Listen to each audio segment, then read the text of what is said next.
ជំរាបសួរពុកម៉ែបងប្អូនថ្ងៃនេះខ្ញុំមកធ្វើម្ហូបខសាច់ជ្រូកជាមួយនឹងពងទាមានរសជាតិឆ្ងាញ់ចាម្ហូបមួយមុខនេះគឺប្រជាជនខ្មែរយើងគឺនិយមធ្វើខ្លាំងណាស់ពិសេសគឺ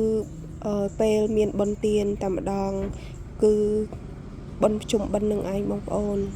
ម្ហូបប្រភេទនេះគឺជាចំណង់ចំណូលចិត្តរបស់គ្រួសារខ្ញុំផងដែរពិសេសគឺយាយខ្ញុំតែម្ដងគាត់តែងតែធ្វើម្ហូបមួយមុខនេះទៅវត្តរហូតបងប្អូន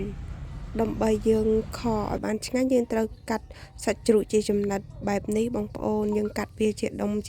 ល្មមទៅបន្តមកទៀតយើងទៅបុកគ្រឿងឲ្យហើយដើម្បីប្រឡាក់សាច់យើងមានខ្ទឹមប៊ីចេងស្ករបុកឲ្យម៉ត់ជាមួយគ្នាតែម្ដងបងប្អូនយើងធ្វើបែបនេះគឺដើម្បីឲ្យសាច់ជ្រូកយើងនឹងចូលជាតិល្អមុនពេលយើងចាប់ដើមធ្វើខចឹងណាបងប្អូនបើសិនតែយើងដាក់គ្រឿងតែម្ដងអត់សូវរសជាតិអត់សូវចូលជាតិទេប៉ុន្តែខ្ញុំធ្វើប្រភេទនេះទៅវាងាយស្រួលយើងលាយគ្រឿងឲ្យចូលជាតិបន្ទាប់ពីបុកគ្រឿងម៉ត់ហើយយើងដួសគ្រឿងដាក់ចូលទៅក្នុងសាច់ជ្រូកដើម្បីច្បល់ចូលឲ្យចូលជាតិគ្នាហើយយើងថែមទឹកប្រេងខ្យងនិងរ៉ូឌីបន្ទាប់មកទៀតយើងបន្តកូរវាឲ្យសព្វចូលជាតិគ្នាទុករយៈពេល1សន្ទុះយើងធ្វើបែបនេះគឺដើម្បីឲ្យសាច់ជ្រូកយើងខទៅមានរសជាតិឆ្ងាញ់ហើយចូលជាតិគ្នាល្អបងប្អូនប៉ុន្តែបើសិនណាយើងដាក់អត់បានប្រឡាក់ទេគឺអត់សូវបានចូលជាតិគ្នាទេបើសិនណាយើងបានប្រឡាក់វាឲ្យសាច់អញ្ចឹងយើងចូលជាតិគ្នាបន្ទាប់មកយើងទុកឲ្យសាច់ជ្រូកនៅម្ល៉េះយើងបន្តទៅស្ងោរពងទារបស់យើងសោះពេលយើងទៅស្ងោរពងទារបស់យើងមកពេលពងទាឆ្អិនយើងដួស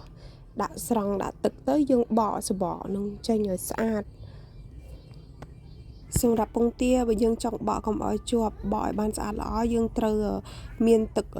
ត្រជាក់យើងមកផ្តិលធំមកយើងដាក់ត្រាំដួសមកយើងដាក់ត្រាំភ្លាមហើយយើងបកបដើ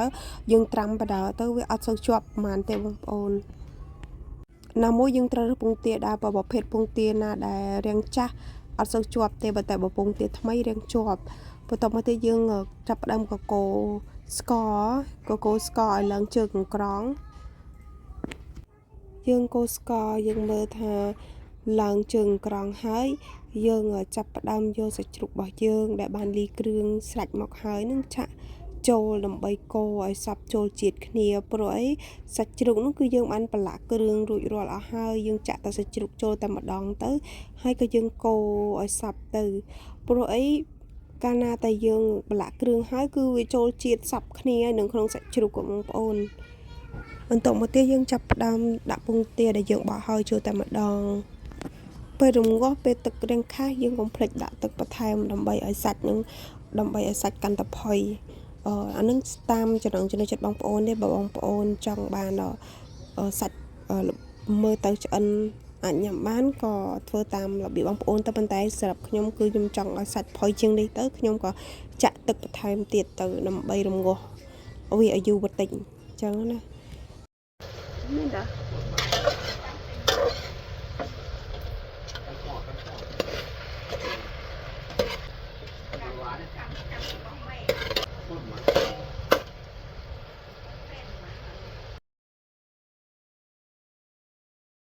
យើងឃើញថាខយើងរាងខាស់ទឹកហើយក៏យើងចាប់ផ្ដើមចាក់ទឹកចូលបន្ថែមទៀតដើម្បីរំងាស់សាច់ឲ្យកាន់តែផុយហើយមានរសជាតិឆ្ងាញ់តែម្ដងបងប្អូនចាបងប្អូនខរបស់យើងមើលទៅផុយហើយឆ្អិនល្អហើយបងប្អូនយើងអាចបរិភោគបានហើយបងប្អូនអរគុណបងប្អូនសម្រាប់ការទស្សនាសូមបងប្អូនជួយចុច like និងជួយចុច subscribe ដល់វីដេអូរបស់នាងខ្ញុំផងអរគុណបងប្អូន